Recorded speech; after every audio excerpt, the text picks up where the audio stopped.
All right, good morning. I am Rita Blevins, the Director of Professional Development for HAR. We are a little bit after 11, so we want to be respectful of your time. So we're going to go ahead and start this very important webinar. Just so you know that this is a webinar, it is not an interactive class. However, you will be able to ask questions in the Q&A. You're not earning continuing education credit for this program.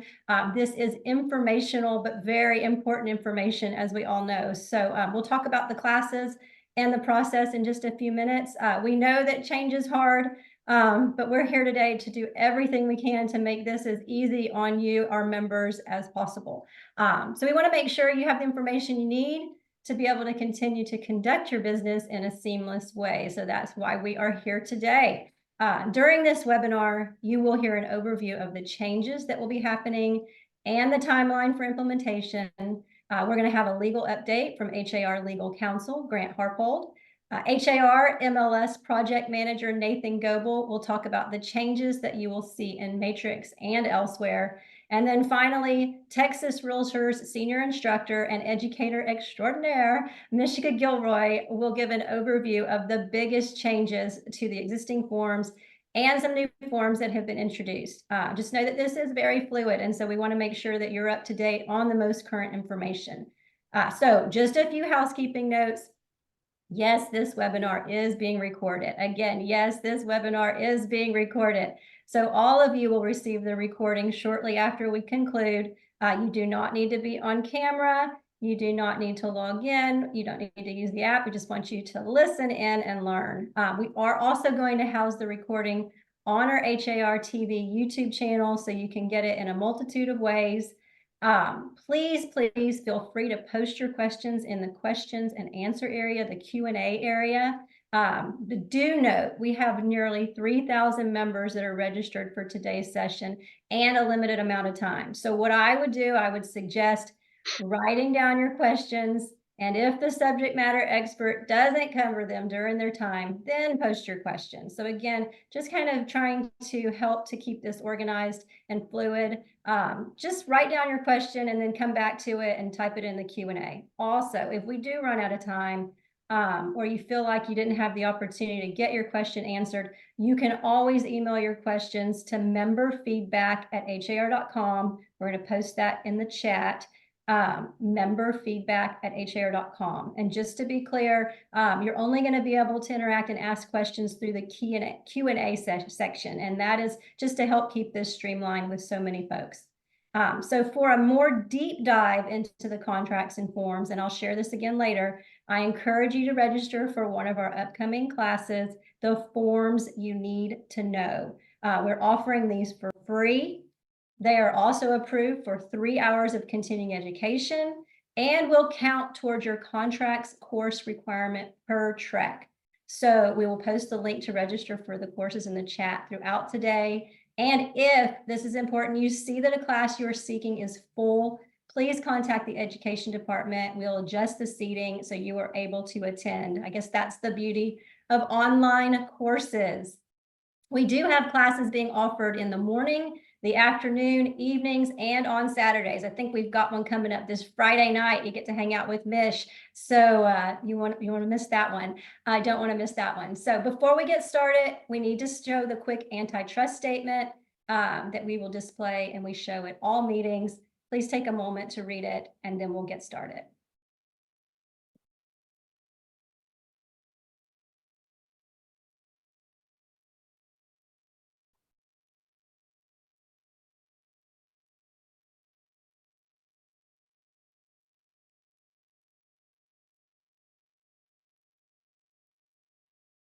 Okay, I know everybody's had a chance to read that, review it, and be reminded of that. Grant, I'm going to go ahead and just pass the floor to you. All right, thank you, Rita. It's an honor and a pleasure to be here, and hopefully this will be gainful for everyone involved, and we appreciate you attending also. And so I'm going to talk about the settlement and what came out of the settlement, and understand on kind of how we got here just quickly. Is that, if you will, NAR had a rule regarding offer compensation on how a buyer's broker would be compensated in the MLS, and so that sort of started the firestorm of the MLS class action lawsuits and the broker class action lawsuits. All the class action lawsuits sort of centered on that rule of an offer of compensation in MLS to the buyer's agent. And so NAR was in a lawsuit, and NAR settled that lawsuit.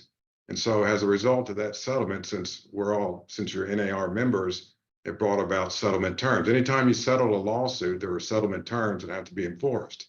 So that settlement, which took away the class action risk and liability to most everybody on this webinar and most all realtors, that settlement did away with that risk for everyone pretty much. And so with that, taking away that risk and that settlement that it brought about some changes. And I think the changes conceptually are easy to understand. There may be some bumps and bruises along the way as we put it into practice, which would be true for any rule change. So that's not to be afraid of or not to scare anybody. Just embrace it and understand there's going to be somewhat of a learning curve as we go down this road, but everything will work out fine. So if somebody would put up my screenshot of information, and we'll walk through that. There it is. So remind you, this is not legal advice. This is just one person's opinion on a view of the settlement and how we need to go about it. So here it is. This is something that sort of a cheat sheet, if you will, just kind of jumps to the issues. And for instance, the very number one issue facing listing brokers is August 17. And August 17 is really the date for everyone in these changes. That's the date that the changeover, the new rules, the new forms, everything that brought about by the settlement agreement, which is what is guiding all of this, those changes have to be in place by August 17. So the MLS rules, form changes, what have you, August 17, put that down in your head. August 17 is the switch, the turnover, the change date, the new beginning, the born again, however you want to say it. That's the key date. And one of the key things that you will need to do by then is if you have a current listing that doesn't expire between now and then, you will want to get either a new listing agreement with your client or get an amendment to that listing agreement. And the reason you say, well, why? Well, because of the settlement, once again, which is the guiding light here, the settlement brought about new information, new disclosures that have to be within the listing agreement that advise the consumer of certain things. And so that's why a new one has to be in place or an amendment to the existing one to cover the language that's required by the settlement agreement. And Form 2701 from TR is the amendment that you can find to use if you want to do an amendment versus signing a new listing agreement.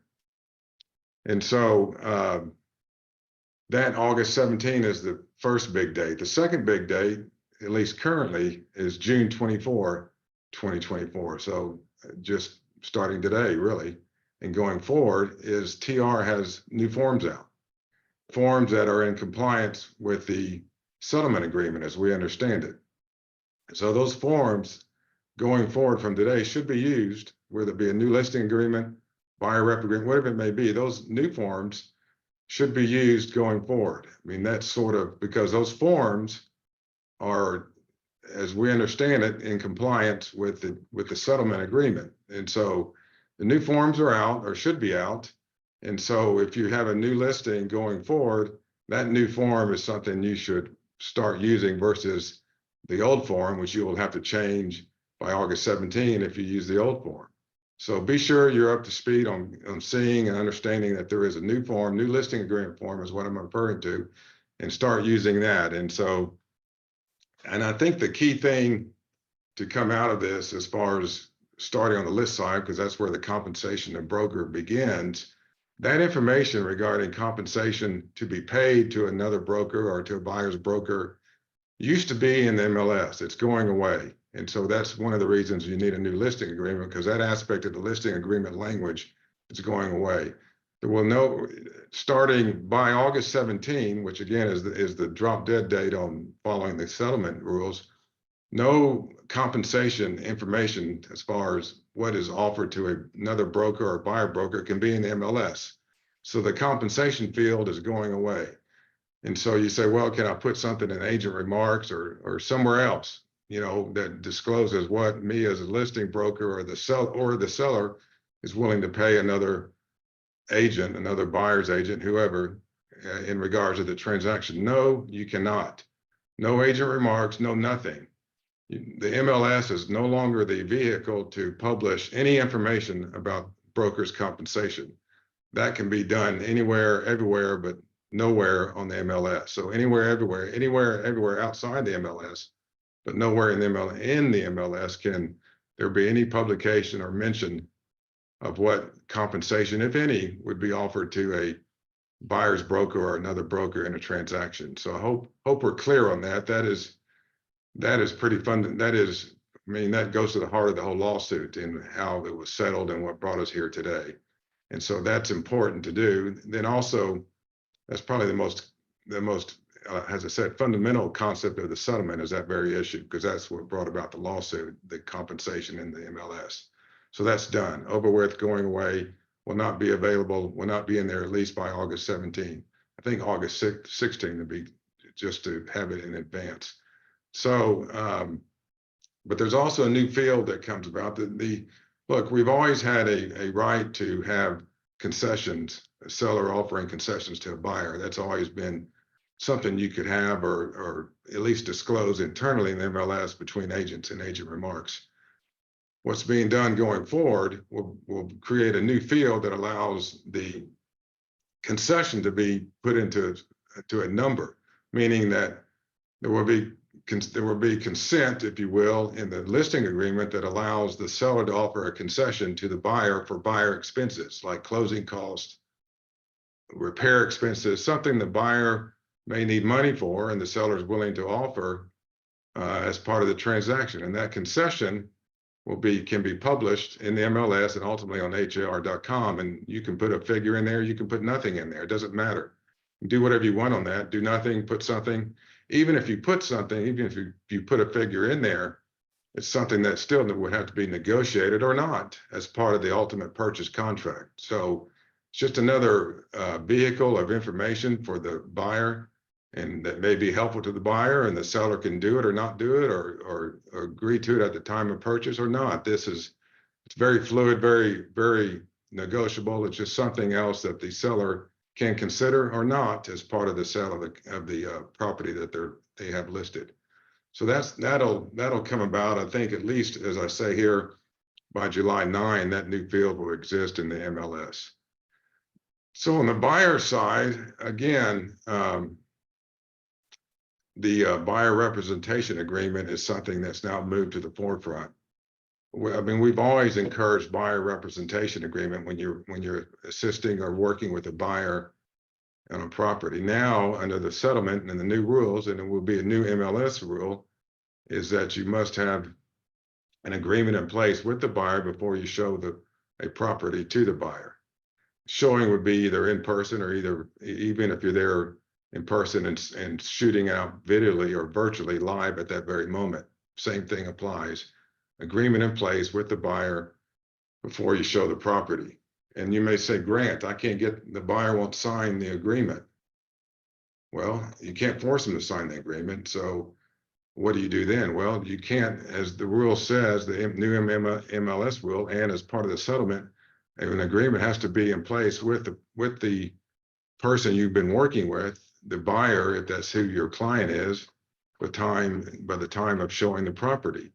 And so if an agreement can't be signed, then perhaps the buyer or the potential buyer or the potential client or whoever this person is views the property unassisted, reaches out to the listing agent themselves, or they might venture, and I use that word clearly, venture into sub-agency, which is a venture in my book. And so that would also require consultation with your own listing broker, your own broker, your sponsoring broker, as to whether that's a viable option, and also with the listing broker of that particular property. And I'm referring to sub-agency, which has some legal risks that we won't go into here, but it's not a situation where you're clearly representing the buyer. You're really in that situation representing the seller, which may cause some confusion. So anyway, point of the matter is that TR has a new form, a new short form, buyer rep agreement that would allow you to set up the situation that complies presumably with the new rule, with the settlement agreement, and is more, I guess, legible or readable for the consumer to consider. It's one page, and it lays out what needs to be done as far as representation or showing or whatever the situation may be. So that's a good thing. And in talking to the buyer, you may have to market yourself as to why you're important to the transaction, that why they may need an agent now going forward. I mean, these are all communications and discussions you need to have with this person about the property and about this buyer's representation agreement. And presumably, maybe you get that agreement in place even before a showing issue comes up, as you start feeding information, or as you meet this person for the first time, or these people for the first time, you start bringing up the discussion of the buyer rep agreement early on. And then when it comes to showing, transition into that if you haven't gotten it in place by that point. And so the buyer rep agreement will detail how much you're to be paid. It will have to be ascertainable from the document itself as to how you will be paid, which is language is in there in the form that's coming from TR. And like I said, similar to the listing agreement, if you have a current buyer's representation agreement that doesn't expire between now and August 17, you will either need to get a new one executed with your buyer client or just execute the amendment. The amendment is 2701, TR form 2701, which also is the same amendment for the listing agreement. Same situation. If you have a current agreement with the buyer that doesn't expire between now and August 17, you will need to get a new agreement with the buyer or get an amendment in place. And then also, as far as you were saying, well, how do we know, or how do we get an agreement relative to how a buyer's broker may be paid, if at all, from the selling side, from the list side, or from the seller themselves? Well, that's a separate agreement or an addendum to the purchase agreement that you will need to work out with the other side as you get to that point in the transaction. And so there are two forms potentially you can use: form 2402 and form 2406. Either of those forms are possible forms you can use to document the agreement for compensation, if any, that's being offered by the seller side or the list side in the transaction. And so that form is there also to assist you in putting together at the time of the transaction or as an addendum to the purchase contract. And so again, just finishing up the points here and what we're discussing, compensation to the buyer broker on the MLS is going away and will be over with at least by August 17. And so that's why this buyer representation agreement is important, because it protects the client first and foremost, but it also addresses other issues that relate to compensation and your duties and so forth relative to that buyer. So getting that agreement in place is, from a representation standpoint, is critical. And it's something that I know a lot of you already do as a practice. So this is nothing new. A lot of you perhaps have not done that, but I think it's an ability to sell your services and provide what you can do to help help your client or potential client in this transaction. So that's really, Rita, that's if you can scroll up if there's I think a little bit more, those are sort of the key forms, the key new forms, put it that way, that have come out relative to the listing agreement. You see they still have a long form buyer's representation agreement. You have a short form buyer's representation agreement. And then the amendment that I mentioned earlier is there too. And so that pretty well wraps up what I have to say. And I'll now turn it over to the world famous Nathan Goebel and let him talk about MLS rules and changes there.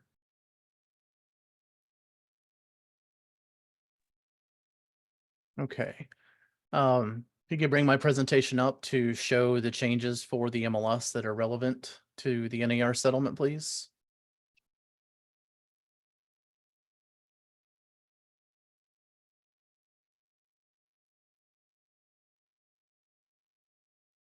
Okay, so the three main changes that are occurring in the rules to the MLS are those that govern whether there can be compensation. Go ahead, next slide.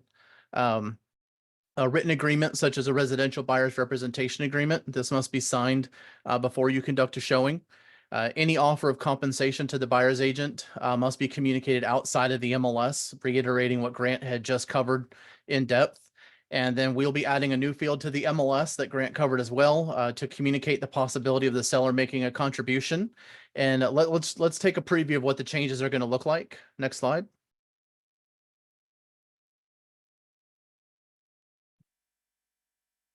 So what you see here is you see the buyer compensation information right here on the showing information tab. This is how it looks today.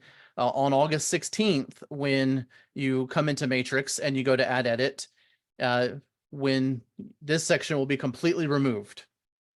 So if you click next, it should show the after. It'll just have the directions information, showing instructions, and it is completely suppressed from view. There's no changes that you'll need to make to your listings in add edit. Next slide. Then you see the comp information is right here at the bottom of the details, right above the financial information header. When you come in on August 16th, go ahead. Those fields, that row will be completely suppressed and removed. So as a listing agent, there will be no actions that you need to take as far as the MLS. Inside the MLS, it'll just automatically be suppressed and removed from view. Go ahead to the next. The new field that we're adding is seller may contribute to buyer expenses up to, will be a new field added in the financial information section. It'll be a dollar amount field only. I will not let you enter anything else. And you can enter the amount in there. And then when you go, when you make your listing active, it'll appear on the agent full report. Next. That will show you the amount right next to financing considered to your agents and peers. And then as far as HAR.com goes, next slide, you're going to have a new a highlight at the bottom or on towards the top of the page. It says concession from seller to the buyer and the amount. And then it's going to have a disclaimer. Next.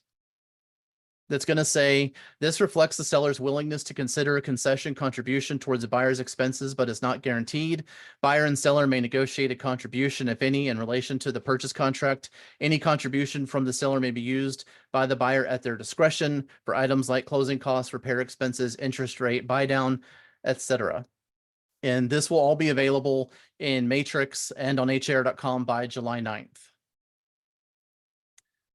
That covers the changes that I have for Matrix, and now we can get to the main attraction, which is Mish covering all the forms.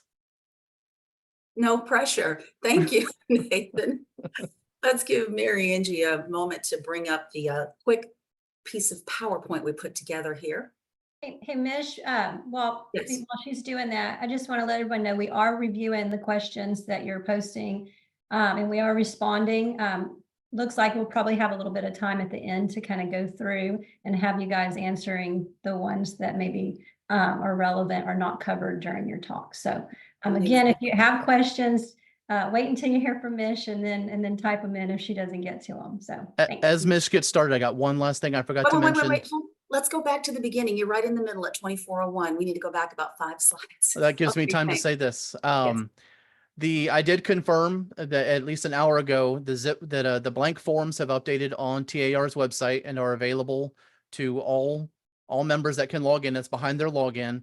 And then I just confirmed that Zip Forms has updated and you can view the updated forms inside Zip Forms now. Now take it away. That was perfect timing, Nathan.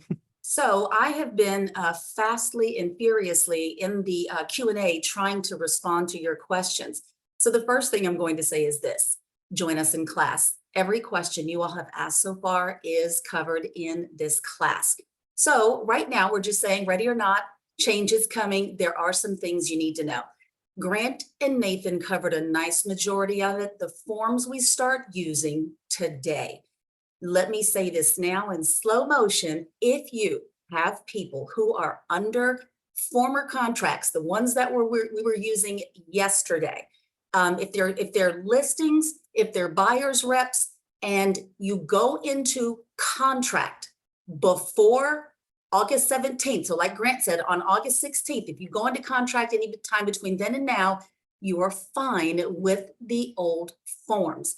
However, by August 16th, if no one is under contract for the listing or your BRA client, you will need to convert that paperwork over. This is the wisdom we are getting from the Texas Realtors attorneys. So let's go ahead and dig in just a little bit and show you what you all really need to see. How about the next slide there? This is a part of what you'll see in class, and this is the list of the forms that we're going to discuss minus the 3 highlighted in yellow. There are 16 existing forms that have changes, and some of them are significant. We are not going to go through the forms and tell you what they're for, how to use them, when to use them. We need to get you to the changes.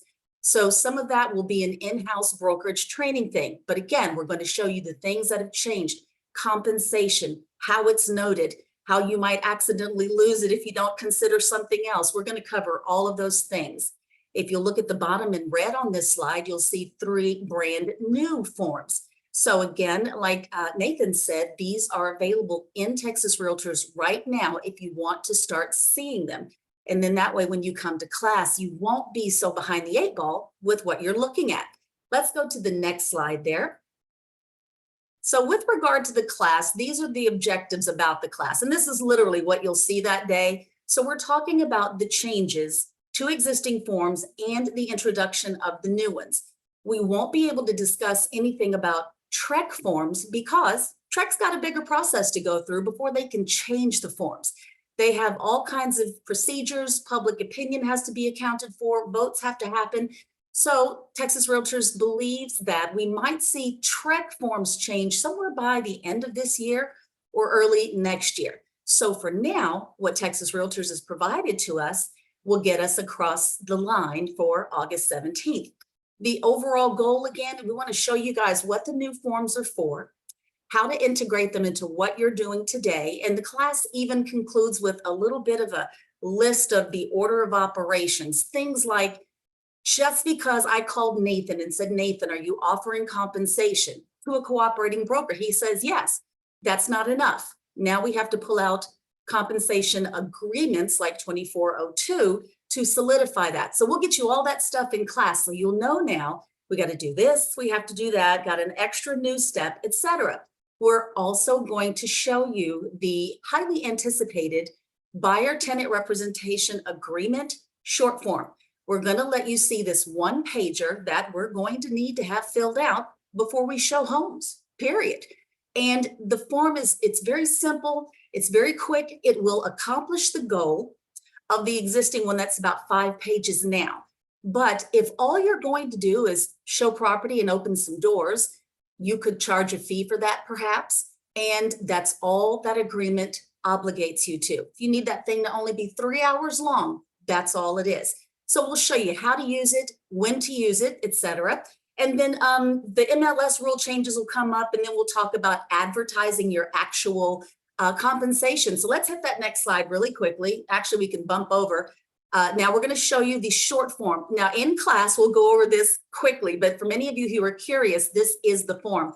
If you can lean in and see that tiny type, paragraph 5 is where the broker obligations are now going to be listed. It shows you, I'm offering full brokerage services, or I'm only doing showing services, and I might add a fee for my time and effort.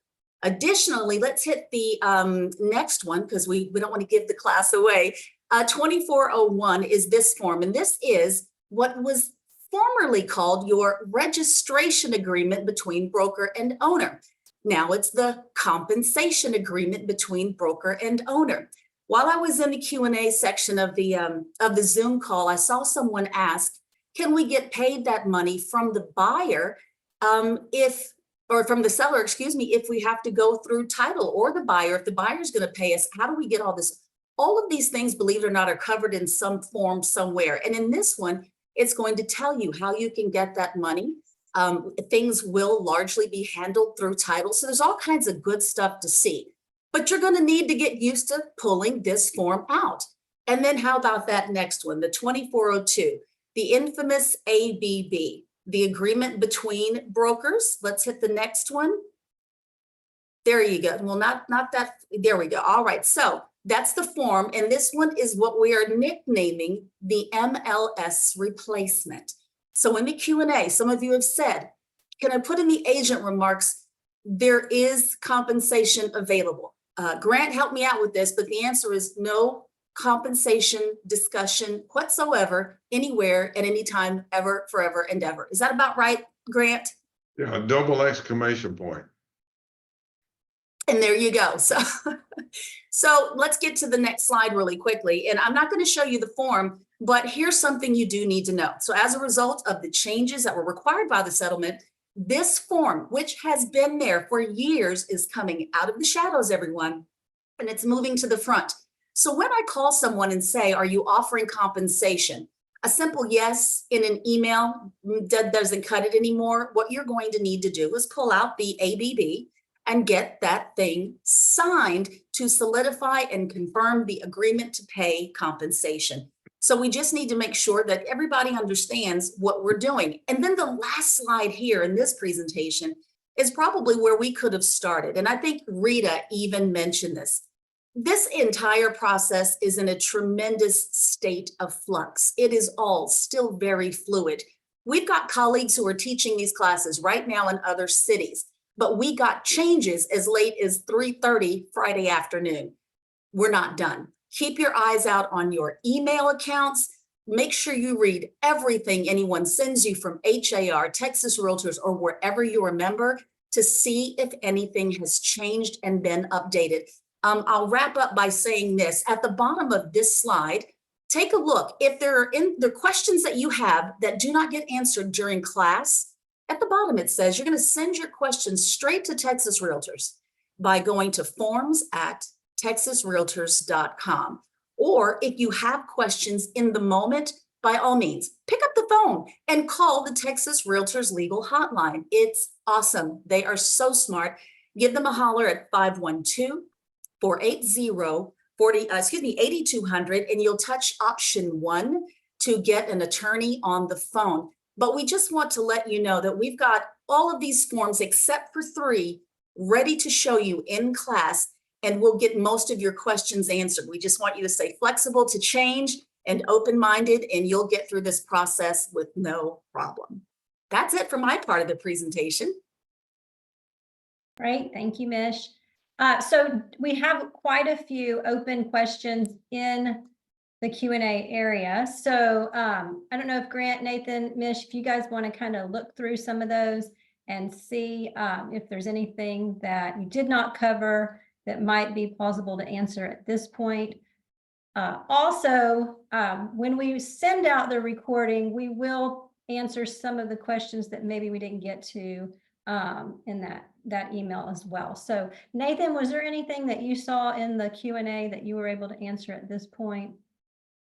Oh, in addition to zip forms, transaction desk I've confirmed is updated as well. That was asked several times.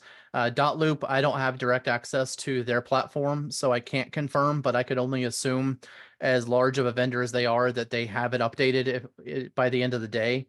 And our forms manager, which is a copy of TR, will be updated by the end of the day. We couldn't update until TR posted the forms, and they didn't post them until almost 9 a.m.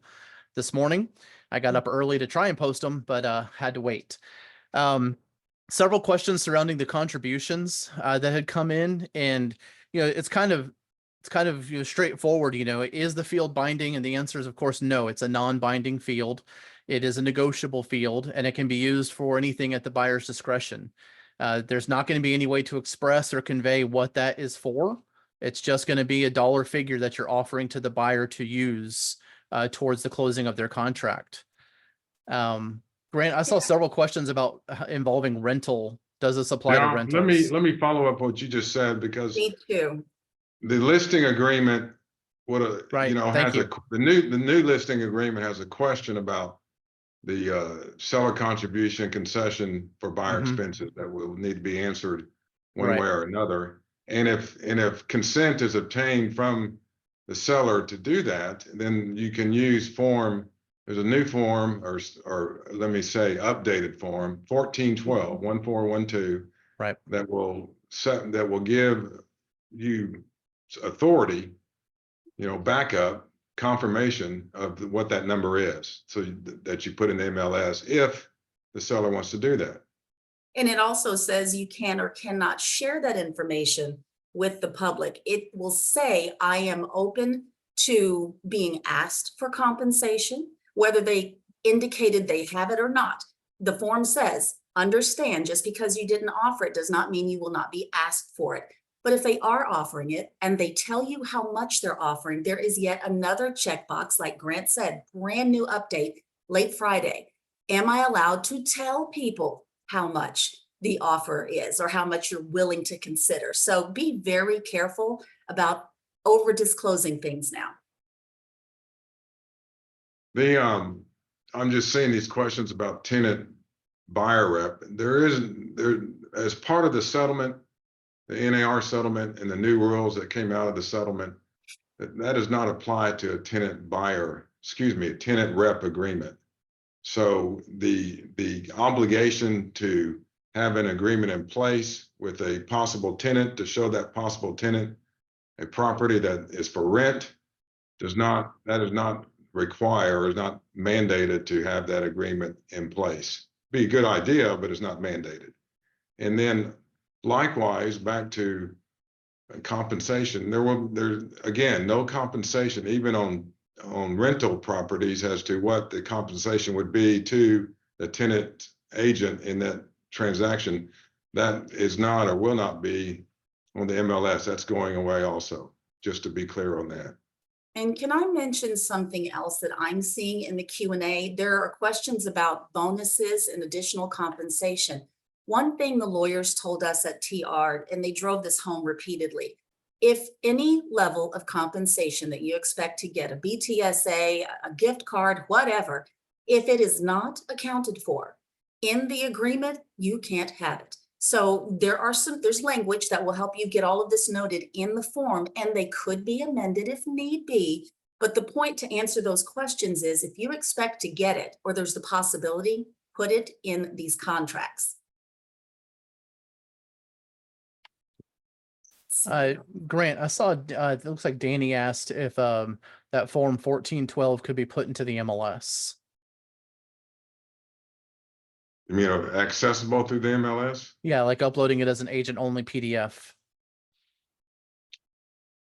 Well, I would defer to you on that, Nathan. Well, as long as it doesn't say anything about compensation, then yes, it would be allowed. If it does say anything explicitly about compensation, it would be prohibited. Just being consistent with Grant's statements earlier, anything that states compensation in any way, shape, or form is going to be expressly prohibited as per the revised MLS Rule 5, and that would include public and agent PDFs.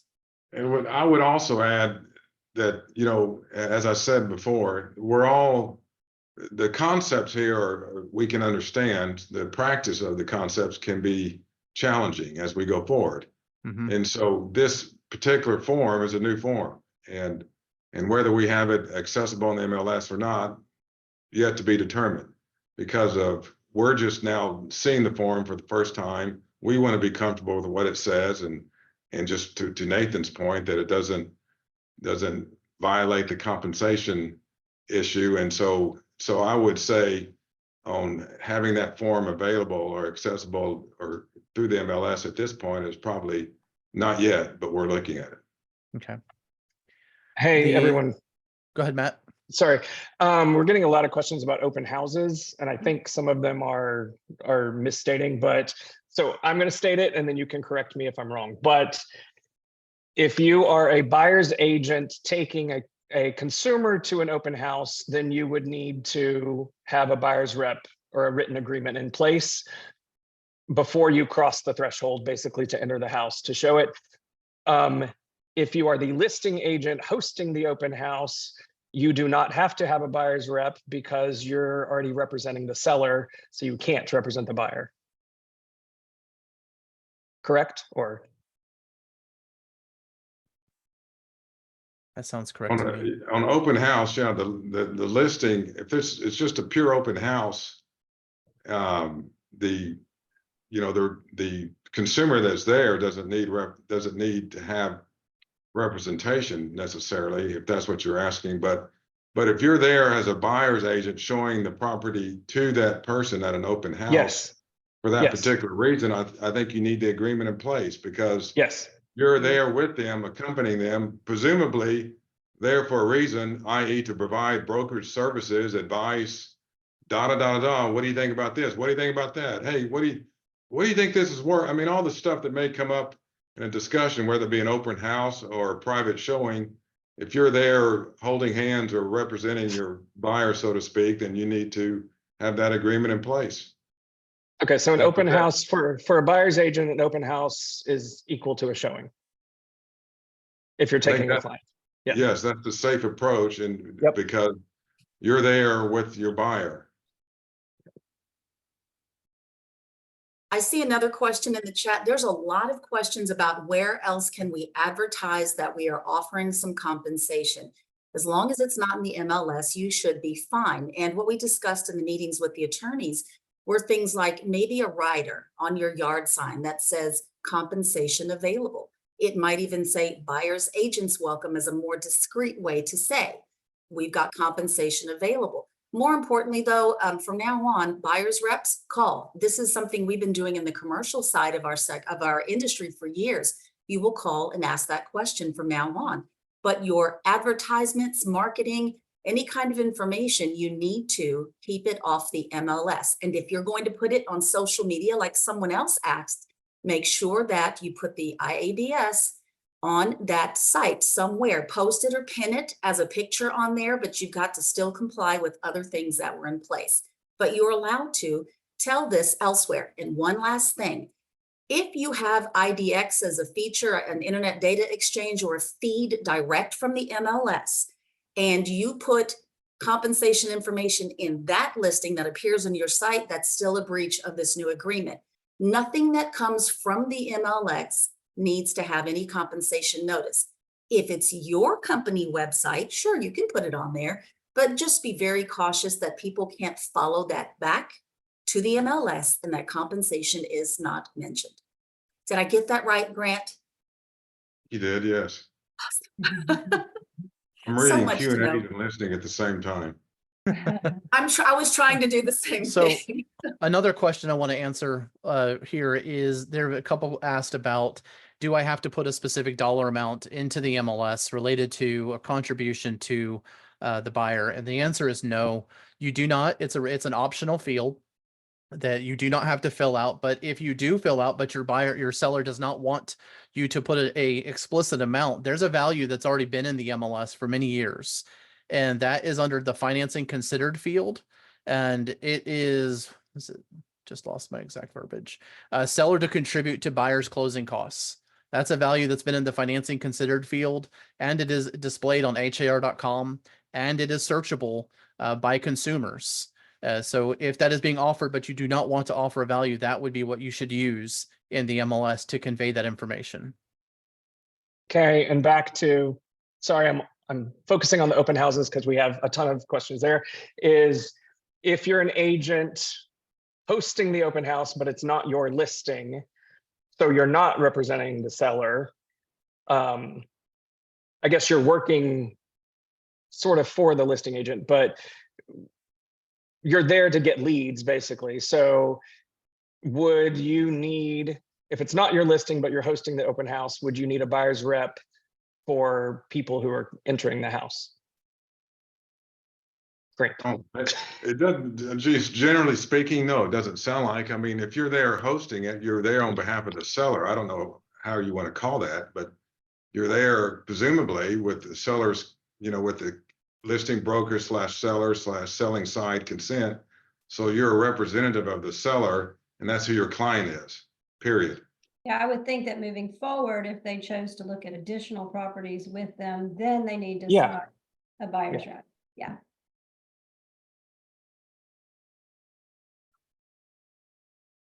All right. Anything else? We've got lots and lots of questions. I think a lot of this is covered pretty in depth. in the actual 3-hour class as it relates to details with the forms. We will also, like I said, go through some of these questions when we send out the link to the recording. We'll make sure that we field anything that is applicable and didn't get covered. Mish, any last minute comments or thoughts related to all this good stuff? Well, just looking at all the questions in the Q&A, I would like to turn around and not teach this class because y'all have me scared to death. I'm teasing. We do have many, many, many of your questions answered in class. And we will not be able to talk to you in class about how your brokerage is going to handle this. Things like the short form, that's not mandatory. Your office may say we will not be doing showings exclusively, so we don't even use the short form. The class, however, again, is not about what your office will or won't do. It's just an explanation of the changes and how to adopt them if you're going to use them. So be gentle with your girl. Rita, I see something else here. Just know you cannot have a link in MLS to your website or somewhere else showing what compensation is. That is not allowed. Linking, sort of the workaround that is, meaning putting a link in MLS to buyer compensation somewhere else on another website, your website or wherever, that's not allowed either. And so just to be clear on that. And somebody asked the forms on compensation between brokers. I mean, Mish can correct me, but form 2402 and form 2406. One is the actual agreement, 2402 between brokers, and then 2406 is if you make it an addendum. If you don't use 2402, you can use 2406 as an addendum to the purchase contract that sets forth payment. And that's one of the new ones, but yes, you can. There is so much in that chat or in the Q&A that is going to get answered in class. And at some point, you and your brokers, if you are not a broker, will make decisions about what forms you will adopt and what practices you will change in your offices. I see another, I'm just going down here, still looking at stuff. Yes, you can use the short form in lieu of the long form on buyer's representation. You don't have to use both.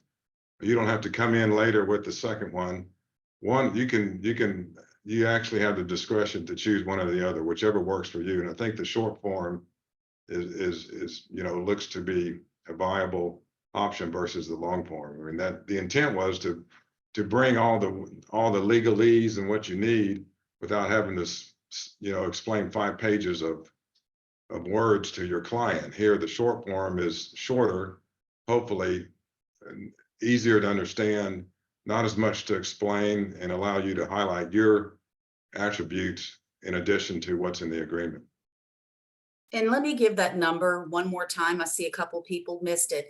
The Texas Realtors legal hotline is area code 512-480-8200, and you'll select option 1, and you will need your your TREC license number for the system to move you forward to an attorney. You will need your TREC license number to move forward to an attorney. There you go. And there's the address for the email forms@texasrealtors.com. There have been a couple of questions that I think merit being forwarded to the Texas Realtors attorneys, and I am going to do that on just a couple of things I saw. Awesome. Thank you. Nathan, anything else before we close down this? No, I think this is good. Okay. All right. Awesome. I posted the phone number again in the chat to the TR legal hotline as we popped up the slide. We do have a lot of questions and we appreciate your engagement.